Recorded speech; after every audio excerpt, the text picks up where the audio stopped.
नमस्कार, मी पंजाब डक। आज आहे 26 ऑगस्ट 2025।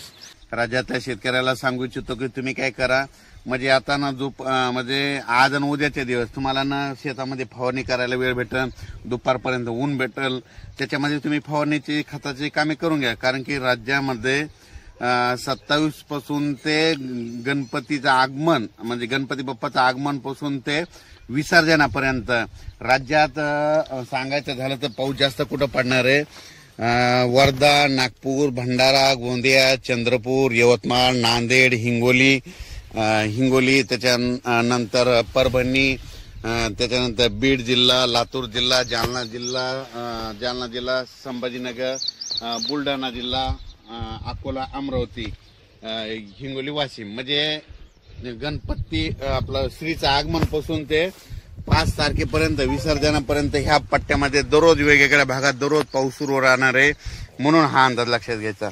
आणि राज्यातल्या शेतकऱ्याला सांगू इच्छितो की राज्यात देखील इतर भागात देखील म्हणजे पुणे म्हणजे कोकण पट्टीपासून ते मुंबई, इगतपुरी, नाशिक तिकडला देखील ह्यामध्ये उद्यापासून 28 पासून पाऊस वाढणार आहे। श्रीचं आगमन होणार आहे आणि तिकडला पाऊस वाढणार आहे। सातारा, सांगली, सोलापूर, कोल्हापूर तिकडे देखील काय होणार आहे, श्रीचं आगमन झालं की तिकडे देखील पाऊस वाढणार आहे। म्हणून बीड जिल्ह्यात देखील वाढणार आहे, कडा आष्टीकडे पडणार आहे, अहिल्यानगरकडे देखील पडणार आहे, जळगाव जिल्ह्यात देखील पडणार आहे, धुळे जिल्ह्यात देखील पडणार आहे, नंदुरबार जिल्ह्यात देखील पडणार आहे, नाशिककडे पडणार आहे, इगतपुरीकडे जरा तिकडचा दररोज चालूच राहील। म्हणून हे लक्षात येतं। पण त्याच्या व्यतिरिक्त तुम्हाला एक सांगू इच्छितो की राज्यात म्हणजे पूर्व विदर्भ, पश्चिम विदर्भ, मराठवाड्यामध्ये आता हे श्रीचं आगमन उद्यापासून तसं तर आजच नांदेड जिल्ह्यातून आजच पावसाला सुरुवात होईल। नांदेड, धर्माबाद, बिलोली, नायगाव, यवतमाळ म्हणजे इकडून अशी सुरुवात होईल अहमदपूर, लातूर।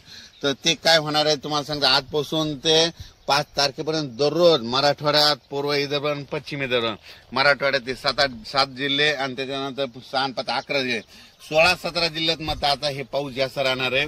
मात्र सर्व दूर राज्यभर नाही राहणार, पण जास्त पाऊस विदर्भाचे 11 जिल्हे आणि मराठवाड्याचे 7-8 जिल्हे आणि त्याच्यानंतर अहिल्यानगर, सोलापूर, धाराशिव ह्या पट्ट्यामध्ये ह्या जरा जास्त पडणार आहे।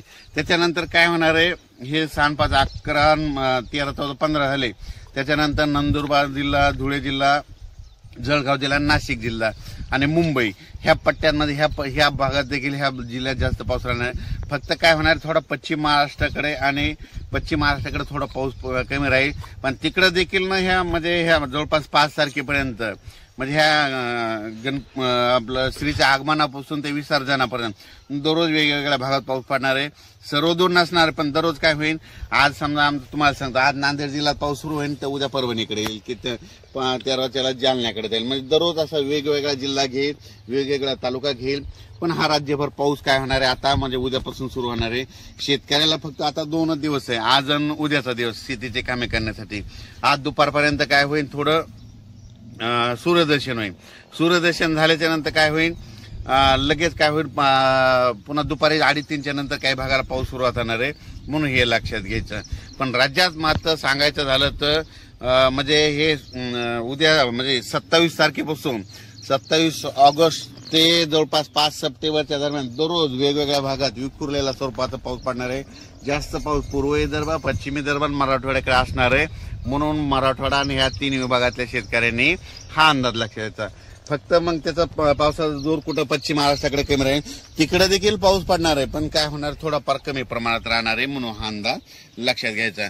आणि राज्यात सांगायचं झालं तर गुजरातमध्ये देखील 28 पासून म्हणजे आज तिकडे देखील 28 ते 5च्या दरम्यान खूप चांगला पाऊस पडणार आहे। राजस्थानकडे खूप पडणार आहे, मध्य प्रदेशकडे देखील खूप पडणार आहे। म्हणजे ह्या 5-6 दिवसामध्ये 8 दिवसाच्या काळामध्ये मध्य प्रदेश झालं, राजस्थान झालं, गुजरात झालं, तिकडे देखील खूप पाऊस पडणार आहे। म्हणून त्या राज्यातल्या शेतकऱ्यांनी हे अंदाज लक्षात घ्यायचा, कारण की त्या राज्यातले आपले फॉलोअर्स आहेत म्हणून तुम्हाला सांगतो।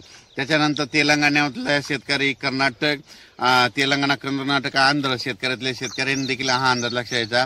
म्हणजे 28 तारखेपासून तर 5 सप्टेंबरच्या दरम्यान तुमच्या देखील भागामध्ये दररोज विखुरलेल्या स्वरूपाचा भाग बदलत म्हणजे कर्नाटक, आंध्र प्रदेश, तमिलनाडु के अंदरूनी इलाके में भी कई जगहों पे भारी से भारी बारिश होगी या कई जगहों पे छींटे गिरने की संभावना है। म्हणजे कई जगहों में ज्यादा बारिश होने वाली है। कर्नाटक, तेलंगाना स्टेट में। आणि त्याच्यानंतर सांगतो की महाराष्ट्रात देखील दररोज वेगवेगळ्या भागात पाऊस पडणार आहे म्हणून शेतकऱ्यांनी ह्या 2-3 दिवसामध्ये, आणि तसं तर काय करायचं आता ह्या 8 दिवसामध्ये जसं वेळ शेतीचे कामं भेटतील तसं कामं करून घ्या म्हणून ही अंदाज लक्षात घ्या.